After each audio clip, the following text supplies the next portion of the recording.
My name is Daniel, and for most of my adult life I would have described myself as ordinary in ways I once believed were virtues. I was in my late 30s then, married for over a decade, steadily employed, reliably present. I paid attention to what people expected of me and took a quiet pride in meeting those expectations without complaint. If someone had asked me who I was, I would have answered with roles before qualities: husband, professional, son, dependable friend. I didn't think of that as avoidance. I thought of it as maturity. My wife, Clara, had always been less comfortable with summaries.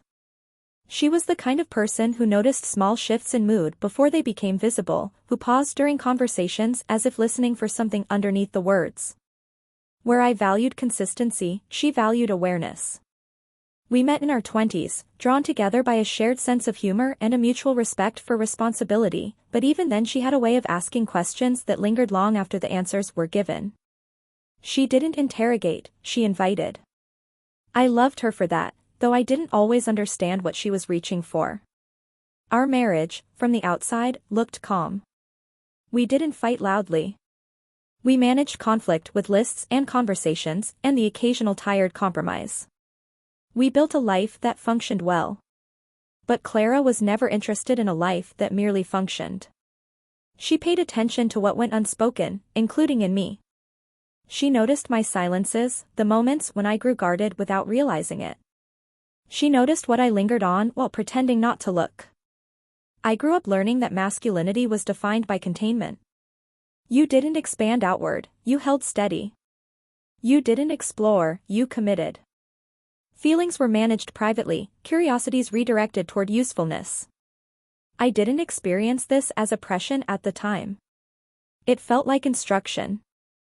I followed it well. I learned how to present confidence even when I was uncertain, how to dismiss questions that didn't have clear outcomes. Over time, that dismissal became reflexive.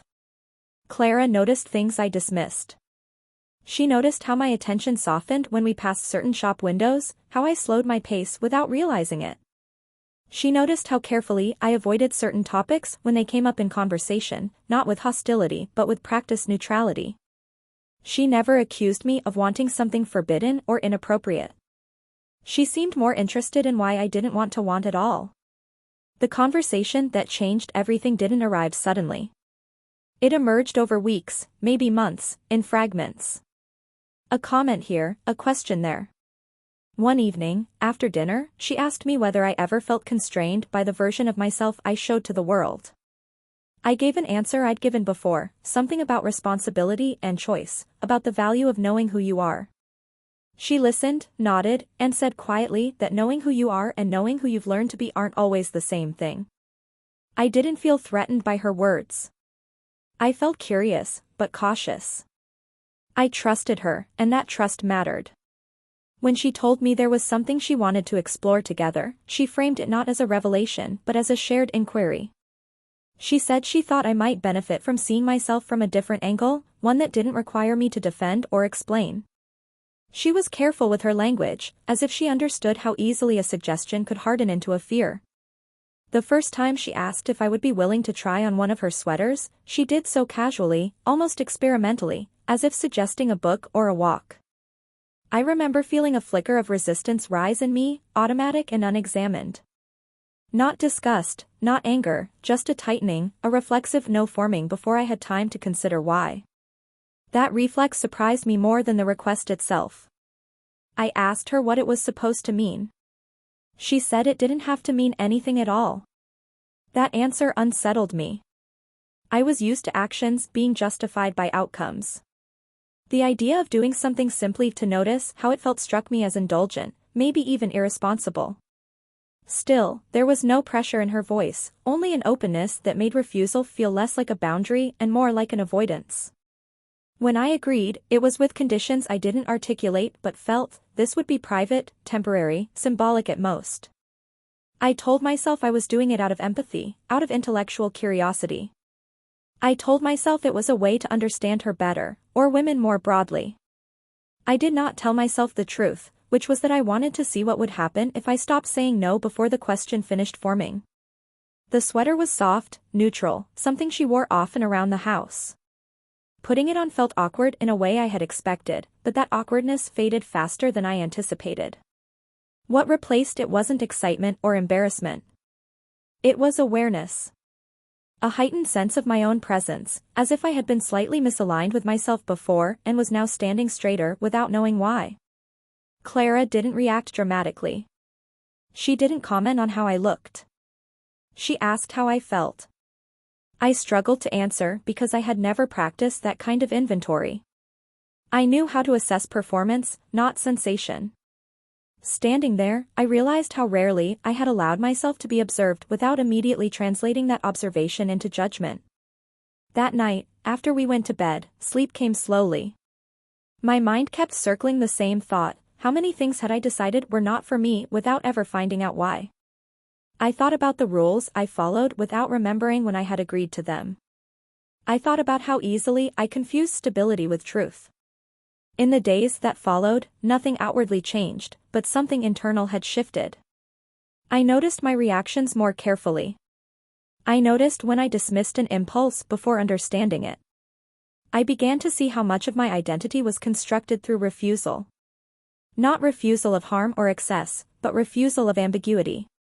Clara continued as she had begun, patient, observant, never directive. She didn't label what we were doing. She didn't tell me where it would lead. That restraint was the most challenging part.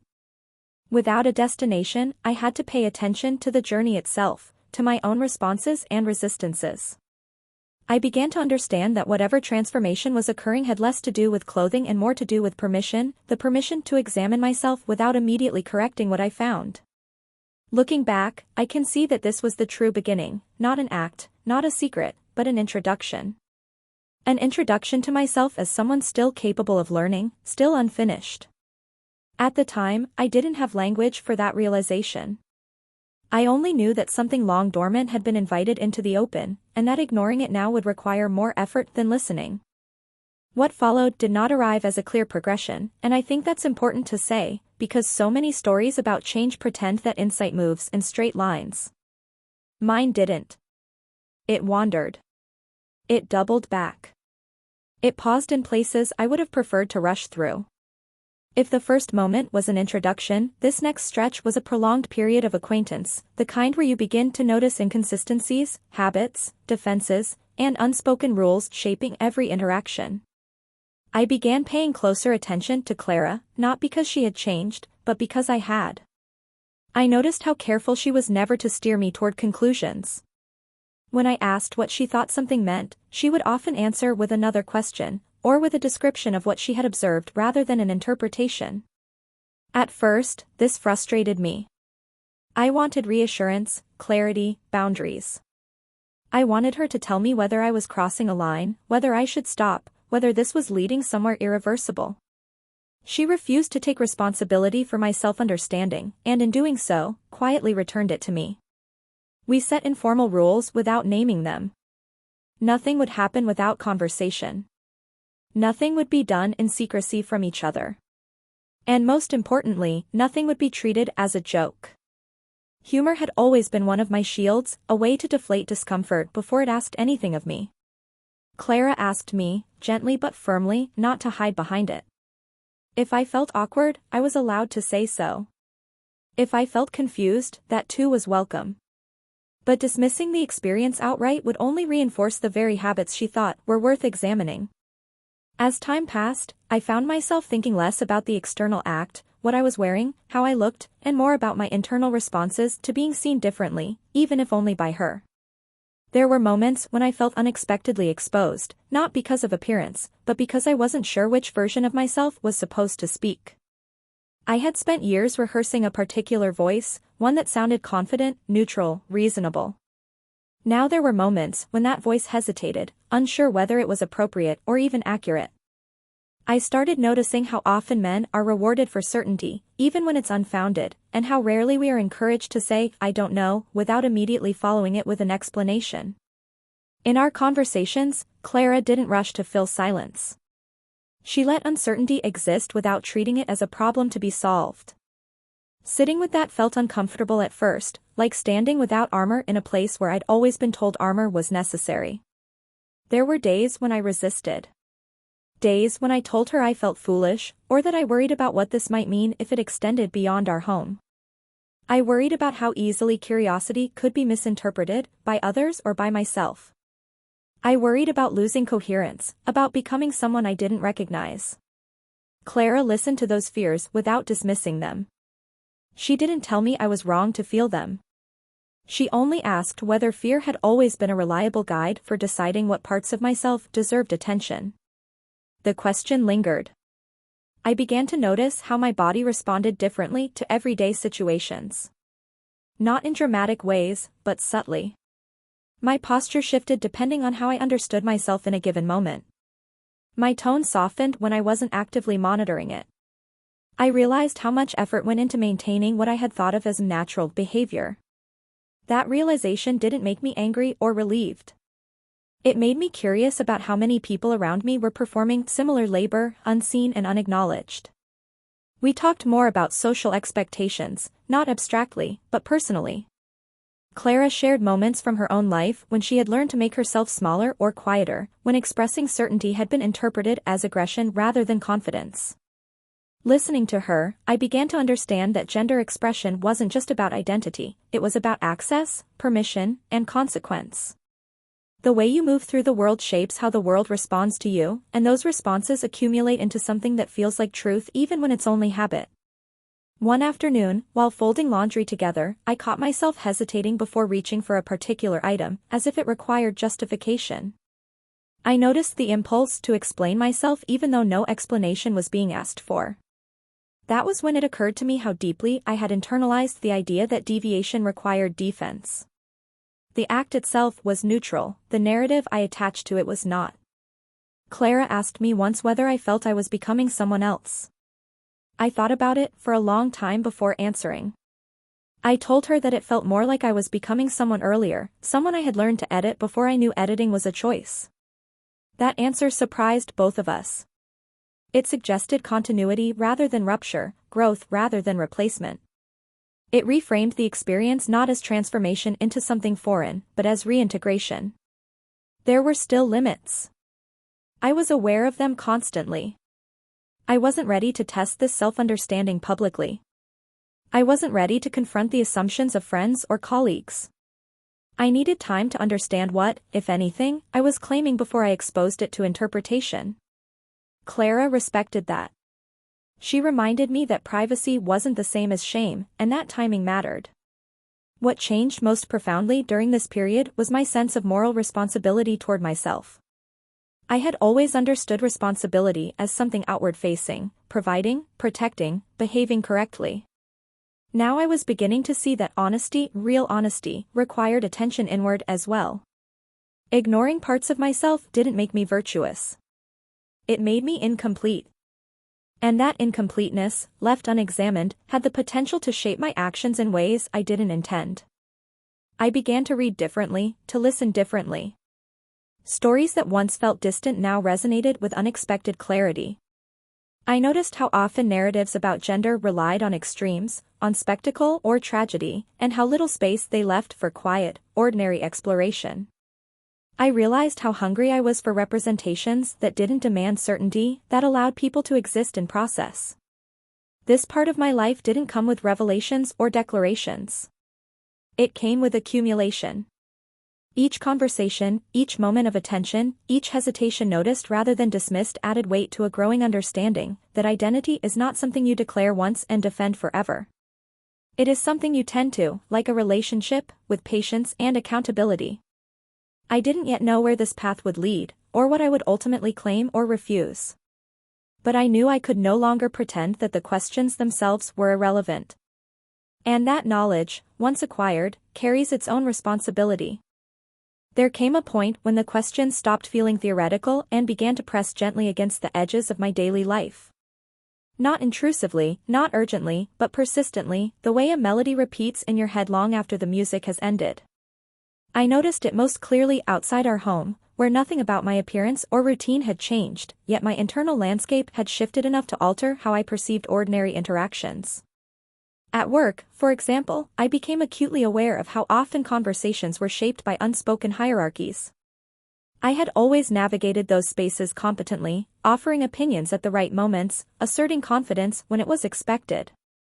Now, I found myself pausing before speaking, not because I lacked something to say, but because I was newly conscious of the role I was stepping into when I spoke. Was I contributing, or was I performing? Was I being honest, or merely effective?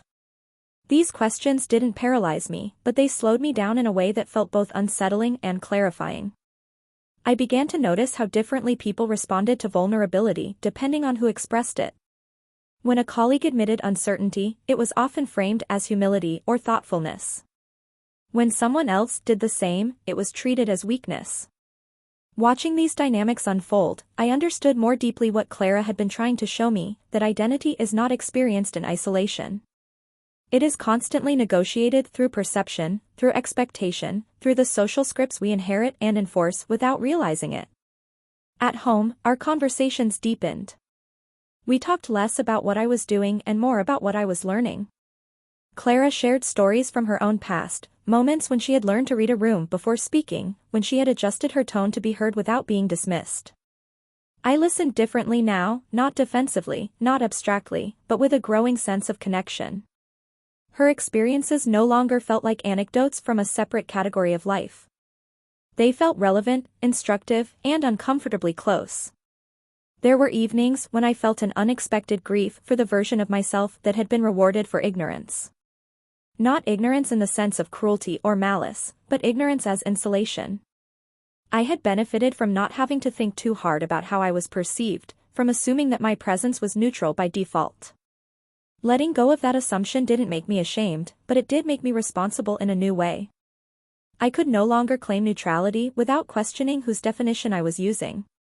I also grappled with fear, quiet, rational fear. Fear of misunderstanding myself.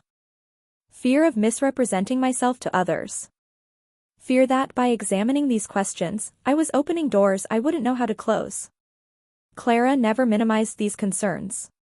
She reminded me that fear often appears when something matters, and that the absence of fear is not proof of correctness. That idea stayed with me, especially during moments when I felt tempted to retreat into familiar certainty. One afternoon, while walking alone through the city, I caught my reflection in a storefront window and experienced a strange moment of recognition, not of how I looked, but of how I stood. There was a softness in my posture I didn't remember allowing myself before. It wasn't deliberate. It was simply what happened when I stopped policing myself. The realization was both comforting and disorienting. If something as basic as how I occupied space could change without conscious effort, what else had I been constraining? I thought about the word of feminization, a term I had avoided internally because of its connotations, its tendency to reduce complex experiences into something transactional or provocative. What I was experiencing didn't feel like becoming something else. It felt like unlearning a hierarchy of traits I had been taught to value. Strength over sensitivity. Control over responsiveness. Certainty over curiosity. Letting those binaries loosen didn't diminish me. It complicated me, and that complication felt more honest than anything I had previously claimed. There were moments of tension between Clara and me, not because she pushed too hard, but because growth rarely happens at the same pace for two people. Sometimes she would wait for me to arrive at an insight she already saw forming. Other times, I would articulate something she hadn't expected, and we would both sit with it, unsure how to integrate it into our shared understanding. Those moments tested our communication, but they also strengthened it. We learned how to listen without preparing responses, how to allow uncertainty without treating it as a threat to our relationship. I became more reflective about accountability. If I was changing internally, what did that mean for the people who relied on me to be consistent? Was it enough to grow quietly, or did responsibility require transparency? I didn't yet have answers, but I knew avoidance was no longer an option. Pretending nothing was happening would be a form of dishonesty, even if it preserved external stability.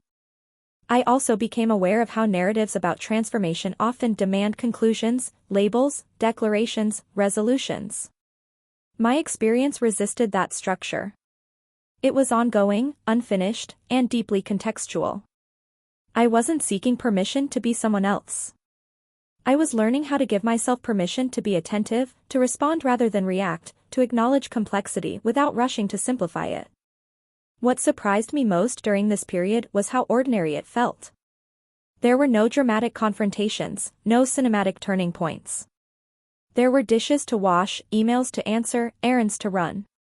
And within that ordinariness, something fundamental was being reoriented. I was learning that transformation doesn't always announce itself. Sometimes it happens quietly, through sustained attention, through the courage to remain present when certainty would be easier. By the end of this stretch of time, I understood that whatever came next would require a different kind of integrity than I had practiced before. Not the integrity of consistency alone, but the integrity of alignment between what I felt, what I understood, and how I chose to live. That realization didn't resolve anything. It prepared me. There was a subtle shift that occurred when preparation turned into consequence. Until then, everything had felt contained within a space of reflection and trust, buffered by privacy and intention. But growth, I learned, does not remain theoretical for long. It begins to press outward, testing the structures that once held it quietly in place. The first place I noticed this pressure was in my sense of responsibility to others. I had always thought of myself as considerate, someone who tried to anticipate needs and avoid harm. Now I began to question how much of that consideration was rooted in genuine attentiveness and how much was simply adherence to expectation. Was I being kind, or was I being compliant? Was I acting out of care, or out of fear of disruption? These questions became particularly sharp in my friendships. With longtime friends, our conversations followed familiar patterns, shared humor, mutual complaints, an easy shorthand built over years. Yet I found myself listening differently, more critically, not to judge them but to understand the assumptions embedded in our exchanges. Casual comments about gender roles, about what was normal, or obvious, began to stand out. I noticed how often I would have previously nodded along, not because I agreed deeply, but because disagreement felt unnecessary. Now, silence felt like a choice rather than a default. I didn't suddenly become confrontational or didactic. In fact, I became more cautious. I understood how easily self-exploration can turn into moral superiority if one isn't careful. I didn't want to weaponize my own growth against others. Instead, I began asking questions, gently and sincerely, the way Clara had with me. Sometimes those questions opened conversations. Other times, they were met with confusion or deflection. Both responses taught me something about the limits of dialogue and the importance of timing. At home, the emotional stakes increased. Clara and I talked openly about what might happen if this internal transformation began to require external acknowledgement. Not as a hypothetical catastrophe, but as a practical consideration. How would we navigate family gatherings? Professional environments? The unspoken contracts that govern social belonging? These conversations were not dramatic, but they were serious. They forced us to consider not just what felt true, but what was sustainable. I struggled with the idea of visibility. Part of me wanted to remain undefined, to preserve the freedom of ambiguity. Another part recognized that invisibility can be a privilege, one that is unevenly distributed. I began to see how often I had benefited from being able to opt out of scrutiny, to explore privately without consequence. That realization brought with it a sense of ethical discomfort. If I valued empathy and understanding, what did it mean to exercise them only when convenient? This was also the period when I began to feel a deeper emotional resonance with stories I had previously consumed at a distance. Accounts of people navigating identity, not as a declaration but as a lived process, began to feel less like narratives and more like mirrors.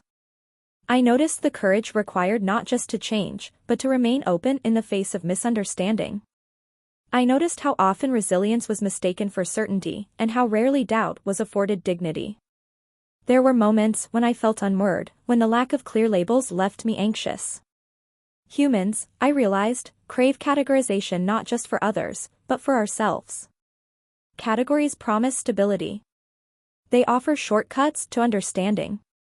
Living without them, even temporarily, requires tolerance for ambiguity that I had never cultivated. I began to see how much of my previous confidence had been borrowed from labels rather than earned through reflection. Clara remained steady throughout this period, though not untouched by it. She admitted to her own fears, fear of change, fear of being misunderstood by association, fear of losing something familiar even as something deeper emerged. Her honesty reminded me that transformation is rarely unilateral. It ripples outward, asking others to adjust, to reconsider, to grow alongside you or to decide where their own boundaries lie. One evening, during a long conversation that stretched late into the night, she asked me what I was most afraid of losing. The answer came slowly. I was afraid of losing coherence, of becoming fragmented in a way that made it harder for others to understand me. I was afraid of being reduced to a single aspect of myself, stripped of complexity. And beneath all of that, I was afraid of disappointing people, not because they owned me, but because I had built my identity around being reliable. Saying that aloud felt like a release. It allowed me to see how much of my self-concept had been organized around external validation. Reliability had become a kind of armor, protecting me from the vulnerability of change. Letting go of that armor didn't mean abandoning responsibility. It meant redefining it to include honesty, even when honesty complicated things. I also began to understand that emotional maturity is not the absence of conflict, but the willingness to engage with it thoughtfully. Avoiding discomfort had once seemed like wisdom. Now it felt like stagnation.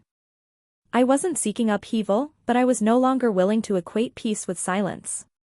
As this part of my journey drew on, I felt a growing sense of alignment, not resolution, but orientation. I was learning how to hold multiple truths at once, that I valued stability and growth, that I respected tradition and questioned it, that I could be both grounded and exploratory. These truths didn't cancel each other out. They coexisted, asking me to be more attentive, more patient, more accountable. By the time I recognized this phase as a turning point, it had already done its work. I was no longer preparing for change. I was living within it, learning how to move forward without maps, guided instead by reflection, empathy, and a commitment to integrity that now included myself as fully as it included others. The moment when inner change begins to touch the outer world is rarely announced. There is no bell, no clear dividing line. It arrives quietly, through necessity rather than intention. For me, it came when maintaining separation between what I was learning internally and how I moved through the world externally began to feel less like discretion and more like distortion. I became aware of this during a routine family visit. Nothing about the gathering itself was unusual: familiar conversations, shared meals, the comfortable choreography of people who had known each other for years. Yet I felt a growing tension between how I was being seen and how I was experiencing myself. It wasn't that I wanted to explain everything or reveal some hidden truth. It was that I felt increasingly conscious of how much effort went into maintaining an image that no longer felt complete. I noticed how often I adjusted my language automatically, how quickly I filtered certain reactions before they reached my face. These were habits I had perfected over a lifetime, and until recently, I hadn't questioned their cost. Now, each small adjustment felt like a reminder of the distance between performance and presence. I wasn't lying, exactly, but I wasn't fully present either. That distinction mattered more to me than it ever had before. After that visit, I spoke with Clara about the fatigue I hadn't known how to name. She listened carefully, then said something that stayed with me: that authenticity isn't the same as disclosure. I didn't owe anyone my entire internal process, but I did owe myself the right not to fracture in order to be understood. That framing helped me see a path forward that wasn't about confession or confrontation, but about coherence. I began experimenting with small acts of alignment. Nothing dramatic. Allowing myself to express uncertainty without apology. Letting my tone soften when it naturally wanted to. Choosing clothes that felt intentional rather than obligatory, even when the difference was subtle and probably unnoticed by others. These choices weren't statements. They were acknowledgments, ways of saying to myself, quietly, that I didn't need to erase parts of my experience to remain acceptable. What surprised me was how little resistance I encountered from the world at large, and how much resistance came from within. The external consequences I had feared, judgment, rejection, disruption, were mostly absent. Instead, I faced an internal reckoning with how deeply I had internalized the idea that deviation was dangerous. Letting go of that belief required not courage in the dramatic sense, but persistence. Each day offered new opportunities to default back into old patterns, and each day required a renewed commitment to attention. There were moments of doubt. Times when I wondered whether I was overinterpreting ordinary feelings, whether I was constructing meaning where none was required. I learned to sit with those doubts without rushing to resolve them.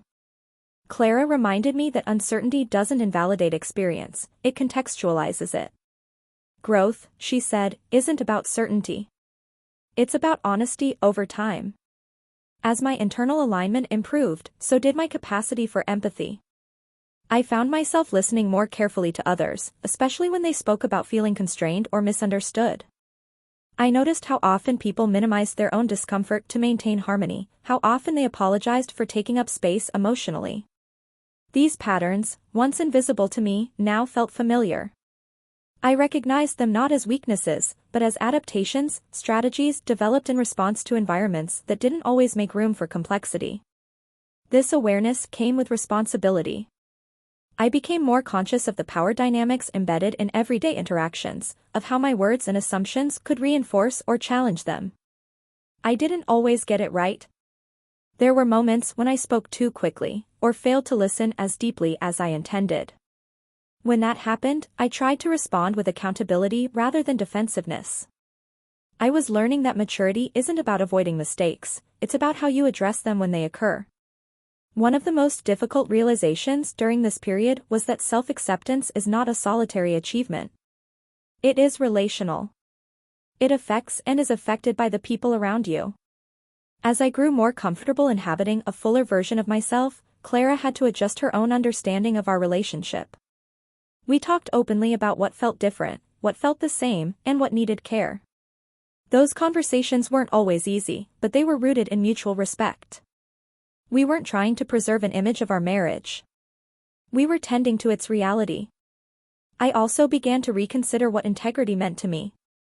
For years, I had equated it with consistency, being the same person in all situations, reliable and predictable.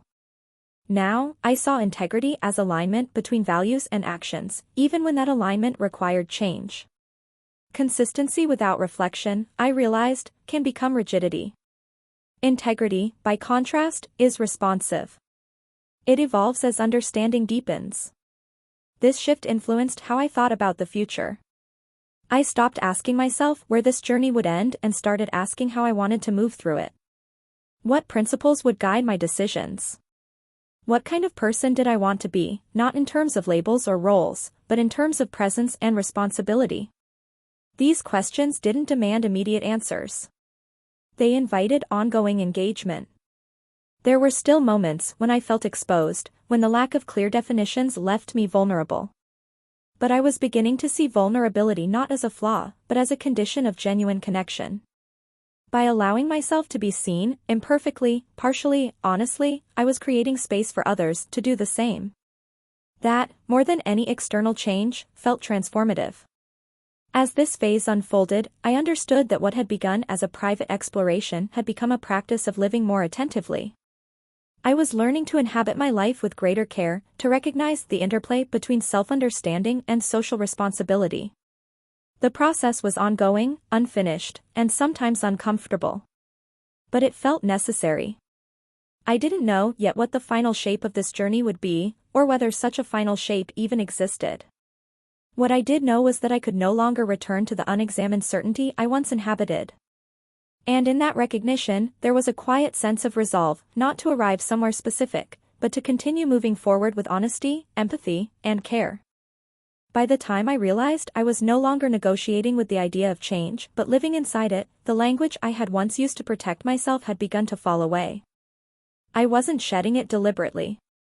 It simply stopped working. Words like experiment, temporary, and a curiosity had served a purpose early on. They gave me distance, a way to engage without committing. But distance, I was learning, is not the same as safety. Sometimes it is simply a quieter form of avoidance. What replaced that language was not certainty, but presence. I became more attuned to how my choices affected not just my sense of self, but the emotional climate around me. I noticed how Clara watched me, not with surveillance, but with a kind of attentive care that both steadied and challenged me. She wasn't waiting for me to become something specific. She was watching to see whether I would remain honest as the terrain grew more complex. There were moments when I felt a sharp impulse to declare something definitive, to give shape to what I was experiencing in a way that would make it legible to others and to myself. Declarations are seductive that way. They promise relief. But every time I came close, I felt a resistance, not fear, exactly, but a sense that premature certainty would flatten something that deserved patience. I was learning that not everything meaningful needs to be named immediately in order to be real. This patience extended into how I related to my own emotions. I had spent much of my life categorizing feelings quickly, useful or distracting, justified or excessive. Now, I tried to let them exist without immediate evaluation. When I felt tenderness, I didn't rush to explain it away. When I felt discomfort, I didn't assume it signaled danger. This shift didn't make me calmer overnight. If anything, it made me more aware of how much I had been managing myself rather than understanding myself. One of the more unexpected changes was how my memory reorganized itself. Moments from my past resurfaced with new clarity, small instances I had once dismissed as irrelevant. A time in adolescence when I had admired someone's confidence but couldn't articulate why. A passing comment I had laughed off to fit in. A decision I had made quickly, without reflection, because it aligned with expectation. None of these memories revealed a hidden truth I had somehow missed. Instead, they offered context.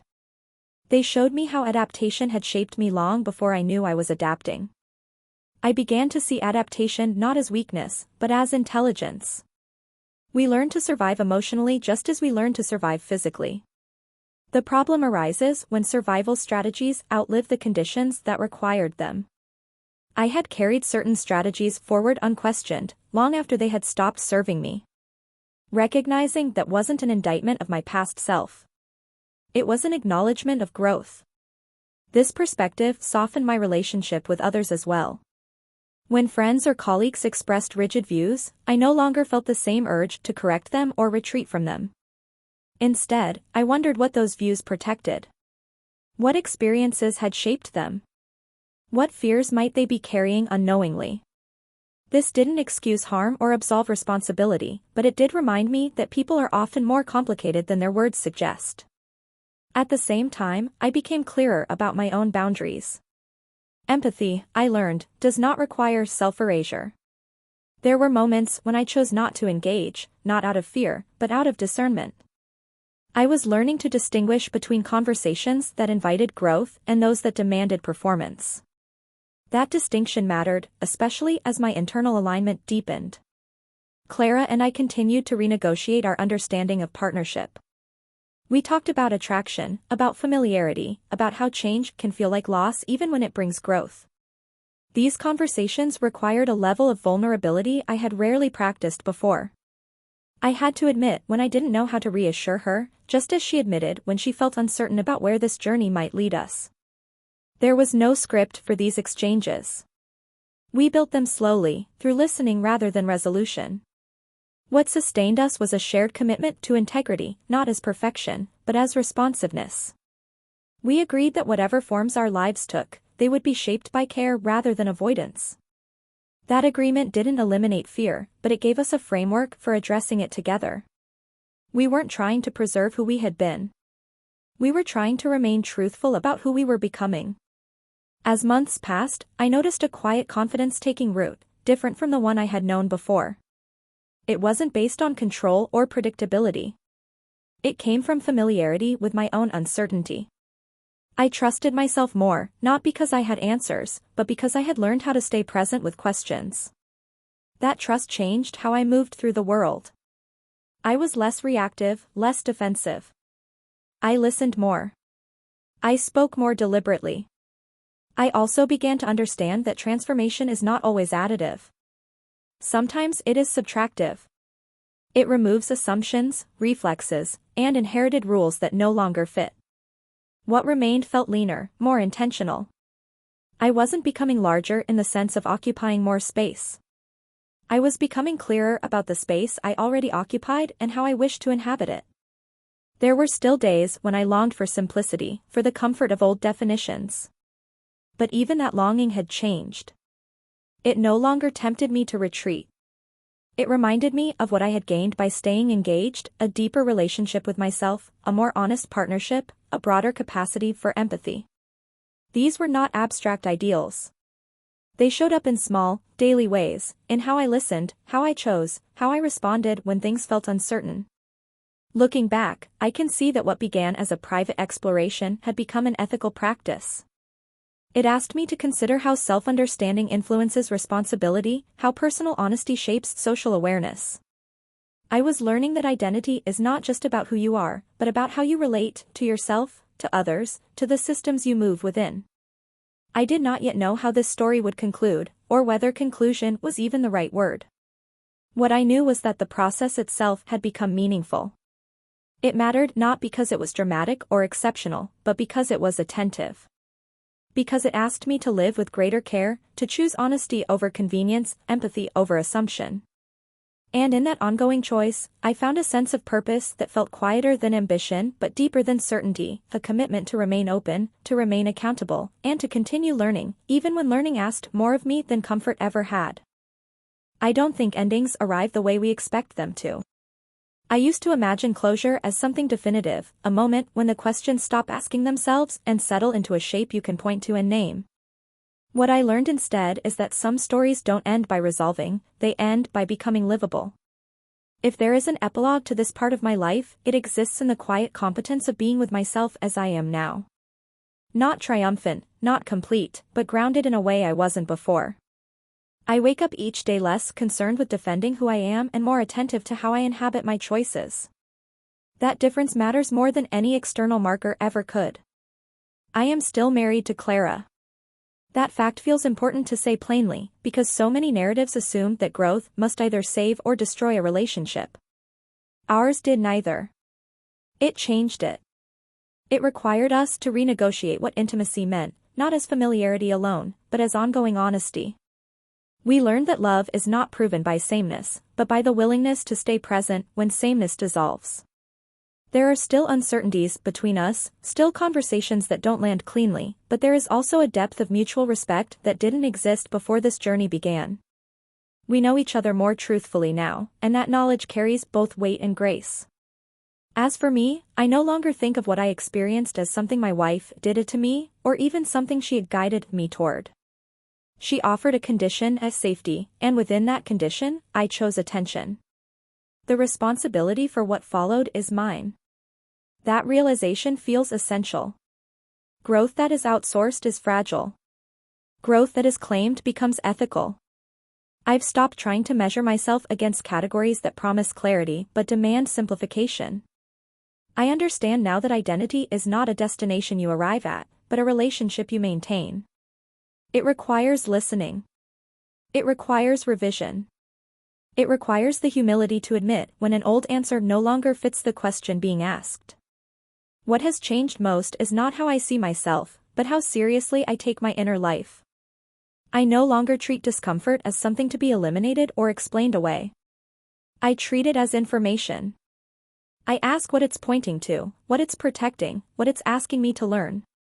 That practice has made me slower in some ways, but more deliberate in others. I choose my words more carefully. I listen longer. I interrupt less others and myself. I also carry a deeper awareness of how much unseen labor people perform just to be legible in the world. That awareness has made me gentler. Less certain of my assumptions. More willing to leave space where I once filled it with conclusions. If this story has given me anything enduring, it is that empathy is not an abstract virtue. It is a skill, sharpened through attention and sustained through accountability. I don't know how this story will read to someone else, whether it will feel familiar, distant, unsettling, or quietly affirming. What I know is that it mattered to live it. Not because it made me exceptional, but because it made me honest in ways I hadn't practiced before. It taught me that integrity is not about preserving an image of yourself. It is about aligning your actions with your understanding, even as that understanding evolves. If there is a single truth I would carry forward, it is this: becoming more yourself does not mean becoming less responsible to others. It means becoming more capable of meeting them without pretense. And that, I've learned, is one of the most meaningful forms of care a person can offer. The story doesn't close here so much as it settles. It takes its place among the other truths that shape how I live, not loudly, not definitively, but steadily, like something finally allowed to breathe.